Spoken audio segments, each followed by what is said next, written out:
مومن ہے کہ نہیں، لیکن میری گزارش یہ ہے کہ اللہ اکبر، میرے بھائی آقا نے فرمایا جس کی نماز نہیں اس کا دین نہیں، اللہ اللہ، جس کی نماز نہیں اس کا دین نہیں۔ ہم کس دین پر ہیں؟ اگر یہ سوچتے ہو کہ ہم نماز پڑھ کر نماز چھوڑ کر بھی ہم دیندار رہیں گے، اللہ کے رسول جس کا وجود دین ہے، جس کا وجود جانے دین ہے، جس کا وجود جانے ایمان ہے، وہ فرما رہے ہیں کہ جس کی نماز نہیں اس کا دین نہیں، پھر کہاں ہو، پھر کہاں؟ اور سوچو یہ نازک سا جسم، میں سوچتا ہوں اگر نماز چھوڑنے پہ عذاب نہ بھی ہوتا تو کم سے کم یہ حدیث ہمارے لیے کتنی بڑی تھی کہ جس کا دین نہیں، جس کی نماز نہیں اس کا دین نہیں، یعنی دیندار ہونے کے لیے نمازی ہونا ضروری ہے۔ کچھ لوگ یہ کہتے ہیں کہ امین القادری کہتا ہے کہ جو نماز نہیں پڑھتا وہ کافر ہو جاتا۔ میں نے کہا میں حنفیوں میں یہ بات کیوں کہوں گا یار، لیکن اتنا ضرور کہوں گا کہ جو نماز نہیں پڑھتا وہ دیندار بھی نہیں رہ جاتا۔ اتنی بات یاد رکھنا، آپ کچھ بھی کرنے دیکھو، آپ تام جھام کر کے اپنے نام کے ساتھ کروڑوں القابات استعمال کر لیجئے، لیکن اللہ رسول کی بارگاہ میں دیندار ثابت کرنا آسان نہیں ہے۔ اس لیے اللہ کے بندو، اللہ کے عذاب سے ڈرو، نماز کی طرف آؤ۔ بغیر نماز کے آخرت میں کوئی گزارا نہیں۔ غریب نواز فرماتے ہیں قیامت میں سب سے پہلا سوال نماز کے بارے میں، پہلی بات نماز کے بارے میں پوچھ کیا کیا، اور دیکھو کتنا بڑا عذاب، قیامت تک شجاع الاقرا کا ڈسنا، شجاع الاقرا کا ڈسنا یہی اسی پہ بس نہیں، بلکہ اللہ کے رسول علیہ السلام فرماتے ہیں پوری قبر میں جہنم کی آگ بھڑکائی جاتی ہے اور انسان اس پر لوٹ پوٹ ہوتا رہتا ہے۔ یہ ہے بے نمازی کی قبر کے حال اور احوال۔ آپ سوچئے، اور اس سے بچنے کا کتنا آسان طریقہ، ایک وقت کی نماز کے لیے صرف 10 منٹ کا ٹائم لگتا ہے، صرف 10 منٹ، اگر اور جلدی پڑھ لو تو 7 منٹ۔ میں کہتا ہوں بہت زیادہ بیزی ہو، مصروف ہو، بہت مصروف ہو تو نہیں پڑھنے سے اچھا ہے کہ کم سے کم فرض پڑھ لو۔ میں یہ نہیں کہہ رہا کہ سنتیں نہ پڑھا کرو، استغفر اللہ، یہ نہیں کہہ رہا، میں یہ کہہ رہا ہوں نہیں پڑھنے سے، سفر میں ہو، ادھر ہو مصروف، فرض کبھی مت چھوڑو، کبھی مت چھوڑو۔ بلکہ یہاں تک صوفیہ لکھتے ہیں کہ کوئی بندہ دریا میں ڈوب رہا ہے اور نماز کا آخری وقت آ جائے تو وہ ڈوبتے ڈوبتے نماز کی نیت کر لے، اگر اس نے ایسا نہیں کیا تو خوف ہے کہ قیامت میں اس کے بارے میں بھی اس سے پوچھا جائے گا۔ غور فرمائیں، نماز کب معاف ہے؟ اچھا کچھ لوگ کہتے ہیں حضرت کہیں تو نماز معاف ہوگی۔ ہاں، اگر پاگل ہو جاؤ تو پاگلوں پہ نماز معاف ہے، یا پھر معاذ اللہ استغفر اللہ علیہ باللہ کوئی کافر اور مرتد ہو جائے پھر اس کے لیے نماز نہیں ہے، یا پھر کوئی ایام ممنوعہ میں آ جائے اس پر نماز معاف ہے۔ باقی کے اور میری دانست میں تو نہیں ایسا ہے کہ کوئی بندہ بالغ ہو جائے، مکلف ہو جائے اور اس پر نماز معاف نہیں ہو سکتی۔ نماز کسی حالت میں معاف نہیں ہے، امیر ہو، غریب ہو، کیسا ہی ہو، بیمار ہو، تندرست ہو، صحت مند ہو، کچھ بھی ہو، کھڑے ہو کے نہیں پڑھ سکتے بیٹھ کے پڑھو، بیٹھ کے نہیں پڑھ سکتے لیٹ کے پڑھو، اشارے سے پڑھو، مگر نماز پڑھنی ہوگی، اور نہیں پڑھو گے تو پھر شجاع الاقرا کے ڈسنے کے لیے تیار ہو جاؤ۔ مچھر کے ڈنک کو برداشت کرنے کی طاقت نہیں، اور اتنا بڑا خطرہ مول لے رہے ہو۔ اور ایک بات یاد رکھنا، اگر عذاب کوئی مقرر نے بیان کیا ہوتا تو میں اتنا زور نہیں دیتا، لیکن یہ وہ فرما رہے ہیں اللہ اکبر جو عالم غیب ہے، جن کی نگاہیں دنیا بھی دیکھتی ہے، آخرت بھی دیکھتی ہے، اور وہ اتنے سچے ہیں کہ ان کی سچائی کی گواہی ان کے دشمنوں نے تک دی ہے، وہ اتنے سچے ہیں۔ رحم کر لو، ایک وقت کی نماز کے لیے صرف 10 منٹ، 5 وقت کی نماز کے لیے 50 منٹ بدل ڈالو، اپنے آپ کو بدلو۔ آئیے ایک روایت یاد ہے، قبر کا حال کیا ہے؟ امام اہل سنت فتاوی رضویہ شریف میں لکھتے ہیں، میں اس کو اپنے الفاظ کے جامع میں پیش کروں، قبر کے احوال کیا؟ امام لکھتے ہیں کہ موت کا ایک جھٹکا، امام اہل سنت اعلی حضرت کو مانتے ہو نا، ان کے مسلک کا نعرہ لگا، وہ قبر بیان کر رہے ہیں، چلیں انہی سے سن لیں قبر کیا ہے۔ فرماتے موت کا ایک جھٹکا تلوار کے 100 ضربوں کی برابر ہے، ایک جھٹکا. اور ایک جھٹکے میں موت نہیں آتی کسی کو، کئی جھٹکے لیتا ہے موت کے وقت. بے بس پڑا ہے، بے کس پڑا ہے، نہ آواز نکل رہی ہے، نہ ہاتھ پیر کام کر رہے ہیں، کچھ نہیں. کیا حالت ہے. اس منزل سے گزرنا ہے مجھے بھی اور آپ سب کو. زنا کی منزلوں، زنا کی محفلوں کو آباد کرنے والے، نشہ کرنے والے، عورتوں پہ بدنگاہی کرنے والے، سود کے دھندے کرنے والے، جوا کھیلنے والے، اللہ کو ناراض کرنے والے، مسجدوں کو ویران کرنے والوں، کانوں میں ایئر فون لگا کر گانے سننے والے، حلال و حرام میں فرق نہ کرنے والے، دین دھرم سے بیگانہ ہو کر زندگی گزارنے والے. کبھی سوچا؟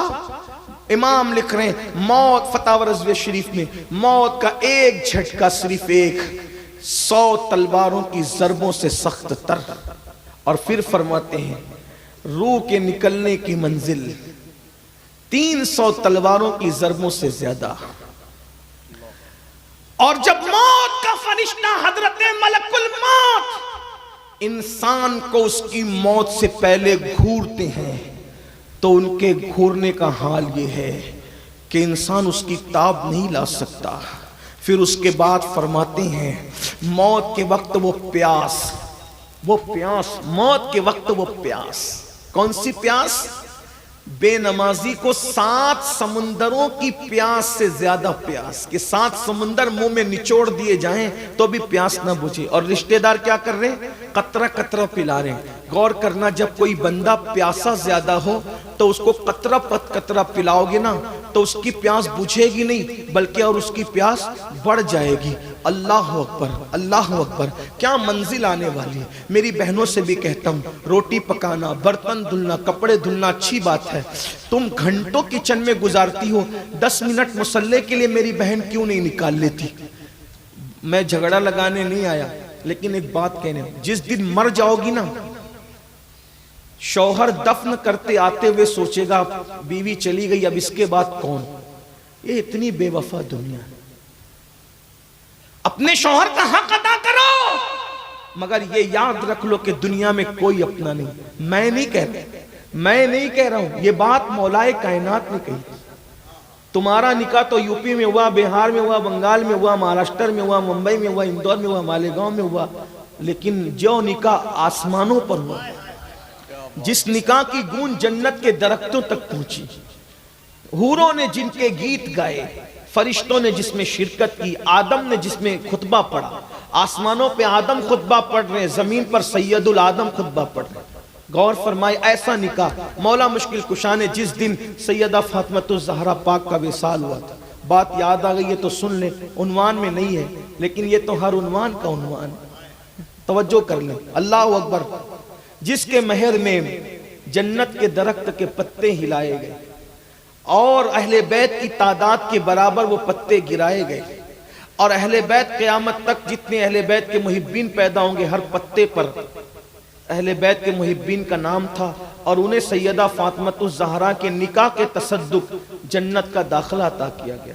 وہ نکاح کی بات کر رہا ہوں. ایسا نکاح ہوا، میں اپنی طرف سے نہیں کہہ رہا ہوں، آپ اٹھا کر کے کتابیں دیکھیں. سید محمد بلگرامی رحمت اللہ علیہ نظم العالی میں، نزہۃ المجالس میں، علامہ عبدالرحمن، اس طرح ہمارے بزرگوں نے بہت لکھی ہے روایات. حالانکہ اس میں ذوف بھی ہے لیکن ضعیف روایتیں جو وہ فضیلت کے باب میں، فضائل کے باب میں مقبول ہیں، اس لیے میں تھوڑی وضاحت کے ساتھ. غور کریں ایسا نکاح جو آسمانوں پہ ہوا، جناب آدم خطبہ دے رہے ہیں، زمین پہ ہوا سید آدم خطبہ دے رہے ہیں، جان آدم خطبہ دے رہے ہیں، آسمانوں پہ فرشتوں کی شرکت ہے، زمین پر صدیق و فاروق، عثمان غنی، سعد، سعید، طلحہ، زبیر، ابو ہریرہ، ایسے لوگوں کی شرکت ہے. توجہ کریں یہ حال ہے. اب غور کریں مولا مشکل کشا وہ نکاح ہوتا ہے. اچھا وہ میاں بیوی کیسے؟ ایک بات آپ کو کہوں، کون سا شوہر کون سی بیوی کے ساتھ جنت میں ہوگا اس کی گارنٹی نہیں. گارنٹی اس لیے نہیں ہے علامہ صاحب کہ شوہر جنت میں جائے گا یہ یقینی نہیں ہے اس لیے گارنٹی نہیں ہے، بیوی جنت میں جائے گی یہ بھی یقینی نہیں اس لیے گارنٹی نہیں ہے.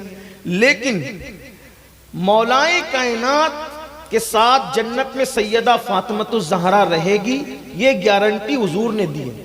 اور ایک حدیث اور سن لیں، ایک اور سن لیں، ایک دن جنت میں سورج نکلے گا، لوگوں کو ایسا لگے گا، توجہ آپ کی، توجہ فرمائیں، کیا پیاری بات یاد آئی، سبحان اللہ، دل میں جائز مرادیں لے لیں، بہت خوبصورت سی بات یاد ہے۔ ایک دن جنت میں لوگوں کو لگے گا کہ سورج نکلا، اور اس سورج کی کرنوں سے جنت کا ذرہ ذرہ روشن ہو گیا اور پوری جنت کے اندر بجلی کی طرح کوند ہو گئی۔ تو لوگ کہیں گے فرشتوں، جنت میں تو سورج نے نکلنا ہی نہیں تھا، آج سورج نکلا کیسے؟ بھئی سورج اور چاند تو کہیں اور پڑے ہوں گے، وہاں جنت میں سورج چاند نہیں ہوں گے، کہاں پڑے ہوں گے؟ یہ کہہ کر کے کوئی، میں آپ کے سامنے کوئی بحث کا دروازہ نہیں کھولنا چاہتا، لیکن علماء سے پوچھ لینا کہ وہ سورج چاند جنت میں نہیں ہوں گے، وہاں نہ رات ہوگی نہ وہاں دن ہوگا، وہاں تو صبح صادق کا ٹائم ہوگا۔ میں نے سوچا یا اللہ جنت میں صبح صادق کا ٹائم کیوں ہوگا؟ تو عشق کہنے لگا صبح صادق میں حضور کی پیدائش ہوئی تھی، سارے ٹائم ختم کر دیے جائیں گے، صرف میلاد النبی کا وقت رکھا جائے گا۔ نعرہ تکبیر، جس ٹائم میں میلاد مصطفیٰ ہوئی صبح صادق، بس ویسا ٹائم ہوگا، اور وہ وقت تو بہت خوبصورت لگتا ہے۔ کتنا خوبصورت ہے؟ ڈاکٹر لوگ کہتے ہیں صبح کے ٹائم چلا کر، تو اور ٹائم میں چلنے کی بات کیوں نہیں کرتے؟ اور تم تو سوئے رہتے ہو، دوسرے لوگ صبح صادق کے ٹائم چلتے رہتے ہیں، پھر وہ ہلکے پھلکے بھی ہوتے ہیں، ان کے پیٹ بھی بڑے نہیں ہوتے ہیں، ان کے اندر شوگر بھی نہیں ہوتی، وہ بہت چلتے ہیں لوگ، اور اس وقت کا چلنا بڑا خوبصورت ہے۔ میں کہتا ہوں کیوں چلایا جا رہا ہے؟ بھئی دوپہر میں بھی تو چل سکتے ہیں، لیکن صبح میں اتنا زور کیوں ہے؟ اگر لوگ کسی بھی وجہ سے کہیں ہم نے تو برکت رکھی ہے ولادت مصطفیٰ کے وقت، میلاد النبی کے ٹائم میں، غور فرمائیں کیا شان ہے میلاد النبی صلی اللہ علیہ وآلہ وسلم۔ بہرحال تو یہاں تو سورج نہیں ہوگا، پھر یہاں سورج چمکا کیسے کہ جنت کا ذرہ ذرہ جو منور تھا مزید منور ہو گیا؟ تو فرشتے کہیں گے تم نے صحیح سنا تھا کہ جنت میں سورج کبھی نہیں نکلے گا، اور سورج نکلا بھی نہیں، جس کو تم سورج کی کرن سمجھ رہے ہو، دراصل آج ہوا یہ ہے کہ علی و فاطمہ نے آج مسکرا دیا ہے، تو ان کے مسکرانے سے ایسا نور نکلا ہے کہ جنت کا ذرہ ذرہ مزید منور ہو گیا۔ سبحان اللہ، جن کی مسکراہٹوں کی یہ شان ہے جنت میں۔ اب سنو، مولا علی جس دن سیدہ پاک کا وصال ہوا، مخدومہ پاک دنیا سے تشریف، مولا علی جنازے کے پیچھے روتے چل رہے تھے، حسنین کریمین رو رہے تھے، ایسا لگتا تھا حضور کے وصال کے بعد سب سے بڑا غم اگر اہل البیت پہ ٹوٹا ہے سیدہ فاطمہ الزہرا کے وصال کے وقت، جس نے اپنے جنازے کے لیے فرمایا تھا رات کو نکالنا تاکہ اجنبی مردوں کی نظر میرے جنازے پر تک نہ پڑے۔ ہائے ہائے، جب قبرستان پہنچے اور سیدہ پاک کو آرام کے لیے قبر میں لٹا دیا گیا، تو قبر کے کنارے کھڑے ہو کر مولا مشکل کشا نے آواز دی، فاطمہ فاطمہ فاطمہ، 3 مرتبہ پکارا، کوئی جواب نہیں آیا۔ مولا پاک تو رو ہی رہے تھے جدائی میں، فرماتے ہیں علی کو پہلے ہی یقین تھا کہ دنیا میں کوئی اپنا نہیں اللہ اس کے رسول کے سوا، لیکن آج علی اس کو دیکھ رہا ہے، یہی فاطمہ تو تھی نا کہ ایک بار پکارتا تھا 3 مرتبہ لبیک کہہ کر آتی، خود بھوکا رہ کر مجھے کھلاتی تھی، خود بھوکا رہ کر مجھے، سیدہ پاک نے ایسا کیا کہ خود بھوکے رہ کر مولا مشکل کشا کو کھلایا، خود غمگین رہ کر شوہر کو خوش کرتی تھی، ہاتھوں میں چکی چلاتے چلاتے چھالے اور گٹے پھڑ گئے تھے۔ کتنے مالدار باپ کی بیٹی نے کتنی سختی اور مصیبت میں زندگی کو گزارا۔ سیدہ کے بابا سے بڑھ کر کوئی مالدار نہ دنیا میں تھا، نہ ہے، نہ ہو سکتا ہے، لیکن چکی خود چلاتی ہیں، کپڑے خود دھلتی ہیں، اور حالت یہ ہے کہ ایک چادر میں 17 پیون لگے ہوئے ہیں، اس چادر پہ زندگی گزارتی ہے، اور جب ایک دن اپنے بابا سے کنیز اور غلام طلب کرنے کے لیے جاتی ہے تو حضور یہ کہہ کے واپس کر دیتے ہیں، ابھی بدر و احد کے یتیموں کا حق دینا باقی ہے، فاطمہ میں تم کو غلام اور کنیز کیسے دے سکتا ہوں۔ اللہ اکبر، اس شان سے زندگی گزارنے والی مولا کائنات کہتے ہیں قبر کو ڈھک دیا جائے، علی کو یقین تھا لیکن آج علی دیکھ رہا ہے کہ اللہ رسول کے سوا دنیا میں کوئی اپنا نہیں ہے. اندازہ فرمائے میری بہنوں، جو نکاح آسمان پہ ہوتا ہے اس کی شان یہ ہے، ہمارے نکاح تو زمین پہ ہوئے.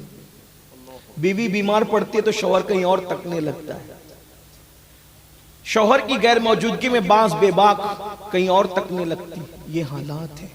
آپ اندازہ کرو جب مر جائیں گے تو کیا ہوگا. آج اپنی آخرت کی فکر خود کر لو، اپنی قبروں کی فکر خود کر لو. بات کہیں تو سمیٹنا پڑے گی. بس جاتے جاتے اتنا عرض کرنا چاہتا ہوں، شب برات کا مبارک موسم ہے. اللہ کے رسول علیہ السلام نے فرمایا بنو کلب کی بکریوں کی تعداد کے برابر، بنو کلب کی بکریوں کی تعداد کے برابر بخشش ہوتی ہے. توبہ کر لو.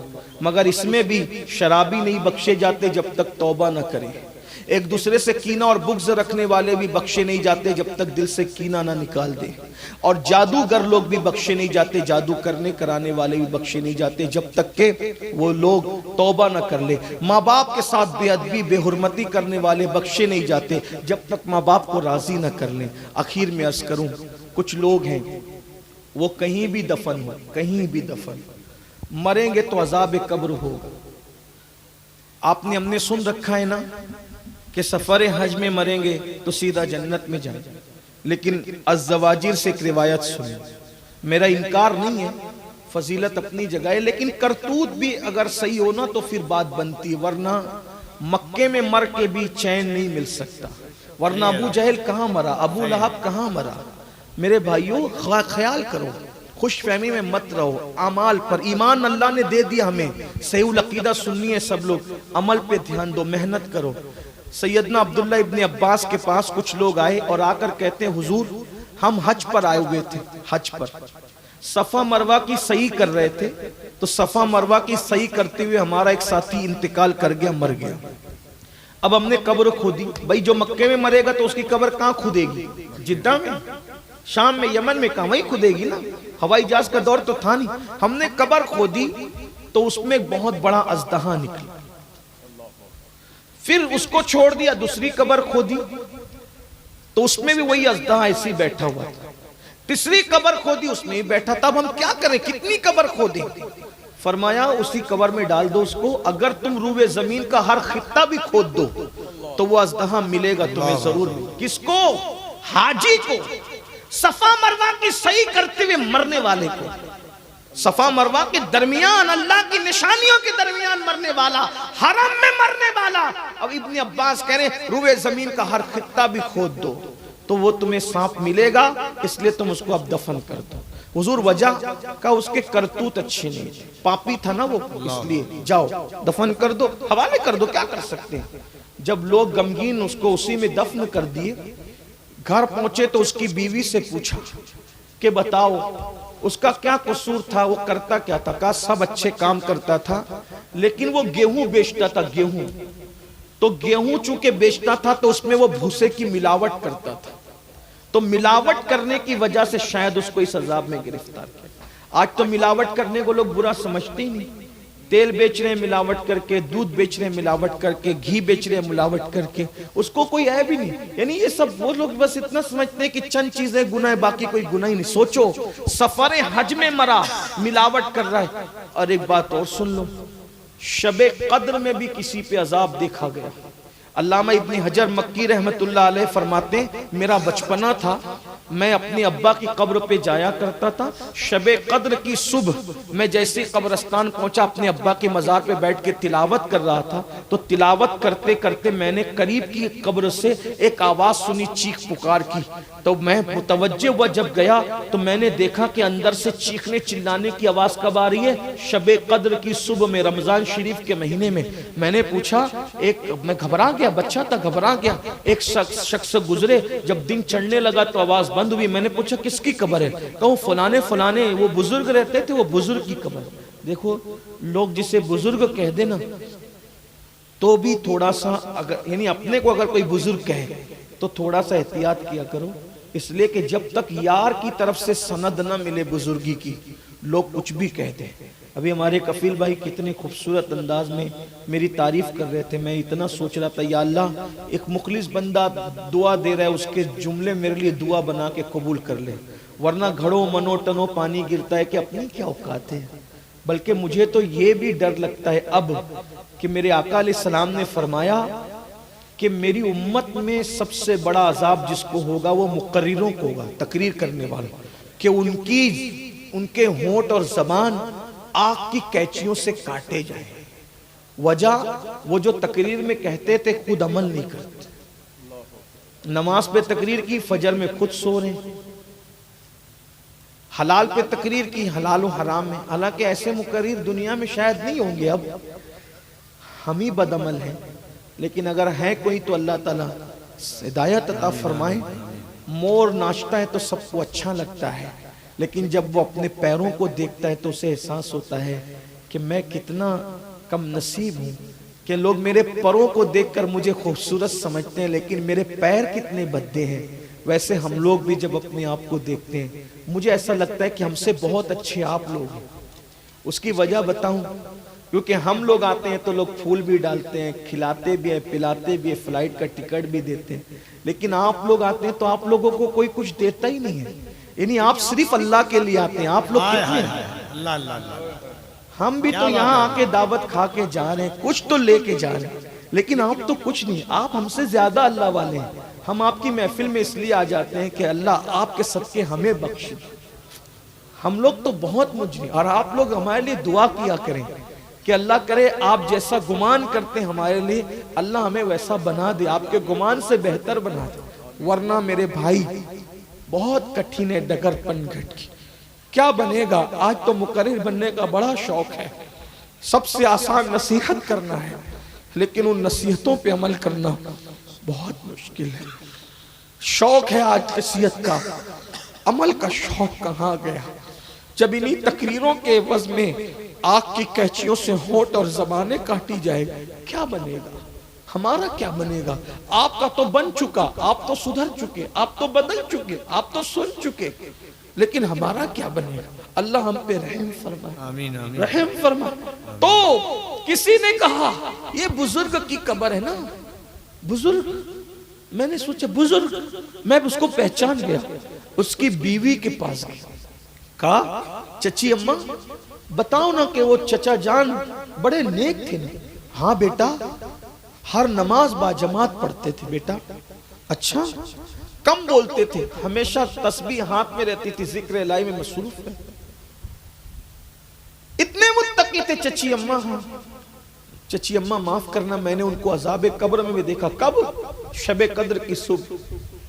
شب قدر کی صبح. اچھا چچی اماں صحیح بتاؤ نا وہ کیا کرتے تھے؟ کیا کرتے تھے وہ؟ کہا بیٹا جوانی میں بہت نیک تھے, بڑھاپے میں بھی بہت نیک تھے. جب بڑھاپے میں کچھ کرنے کے قابل نہ رہے تو آخری میں چھپ چھپا کر سود کا دھندا شروع کر دیا. نمازی پڑھتے تھے, نیک بھی تھے, پرہیزگار بھی تھے, متقی بھی تھے, زیادہ بات بھی نہیں کرتے تھے, ذکر اذکار کرتے تھے, لیکن مال کی محبت میں سود کا دھندا شروع کر دیا تھا. کہا ابن حجر کہتے ہیں سود کمانے اور دھمانے کی وجہ سے شب قدر میں بھی اللہ نے ان پہ عذاب مسلط. شب قدر رمضان, اللہ کے بندو توبہ کر لو, آج زندگی توبہ کر لو. اللہ مجھے آپ سب کو معاف کرے, کہنے سننے سے زیادہ عمل کی توفیق عطا فرمائے. گفتگو کے درمیان کوئی غلطی ہو تو اللہ تعالیٰ معاف کر دے. توبہ کا موسم ہے, توبہ کا مہینہ ہے. اللہ کی بارگاہ میں جو توبہ کرتا ہے اللہ اس کو معاف کر دیتا ہے. اس کا وعدہ ہے سبقت رحمتی علی غضبی, میری رحمت میرے غضب پہ سبقت لے گئی ہے. اللہ کمیٹی کے لوگوں کو سلامت رکھے, باکرامت رکھے, آپ سب کو سلامت رکھے. اللہ کو منا لو, اللہ کو راضی کر لو. سب کو منانا مشکل ہے, رب کو منانا آسان ہے. نادم ہو جاؤ, توبہ کر لو.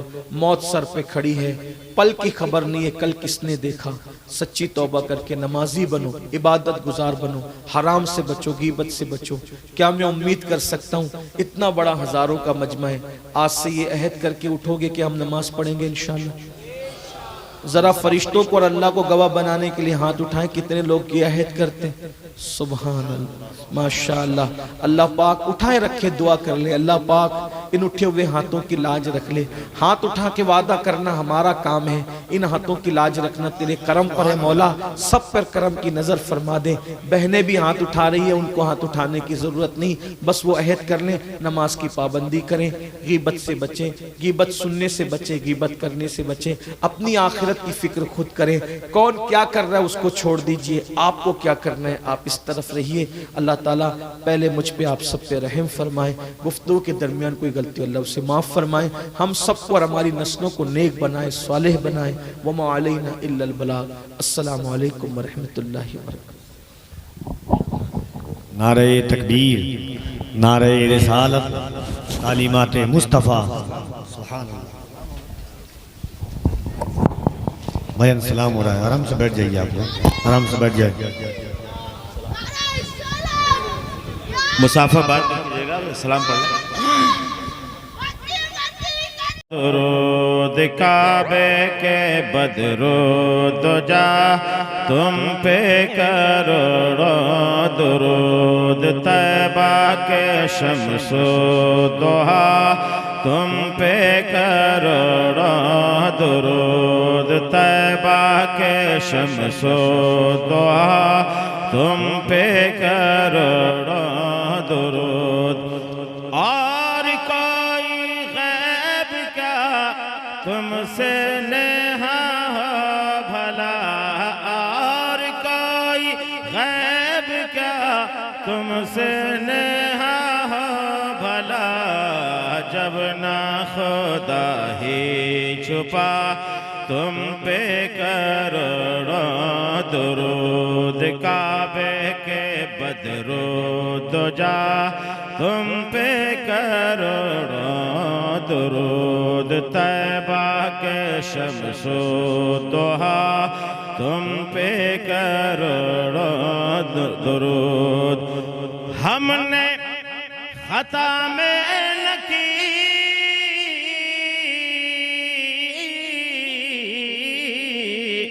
ہم نے خطا میں نہ کی, تم نے عطا میں نہ کی, کوئی کمی سرورا تم پہ کروڑوں درود, کعبے کے بدرود جا تم پہ کروڑوں درود, طیبہ کے شمس و ضحیٰ. دل کرو ٹھنڈا میرا وہ کفے پا چاند سا, دل کرو ٹھنڈا میرا وہ کفے پا چاند سا, سینے پہ رکھ دو ذرا تم پہ کروڑوں درود, کعبے کے بدرود جا درود, طیبہ کے شمس و ضحیٰ. آنکھ عطا کیجئے یا رسول اللہ, آنکھ عطا کیجئے اس میں ضیا دیجئے, جلوہ قریب آ گیا تم پہ کروڑوں درود, کعبے کے بدرود جا تم پہ کروڑوں درود, طیبہ کے شمس و ضحیٰ. کام والے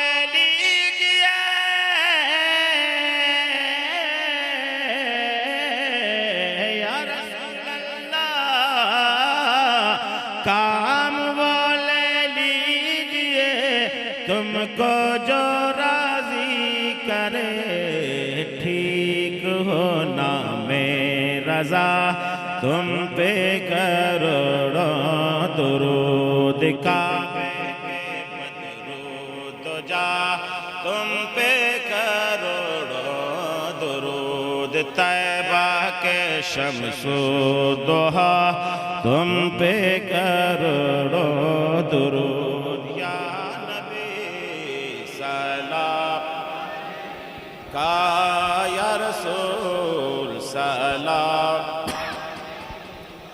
یا حبیب سلام علیکہ صلوات اللہ علیکہ الصلاة والسلام علیکہ یا سیدی یا رسول اللہ الصلاة والسلام علیکہ یا حبیب اللہ الصلاة والسلام علیکہ یا نبی اللہ وعلا آلک واصحابک یا خیر خلق اللہ صلی اللہ تعالی علیہ وسلم.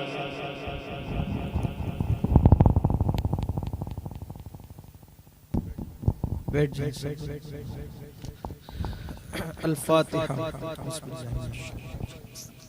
الحمدللہ رب العالمین الرحمن الرحیم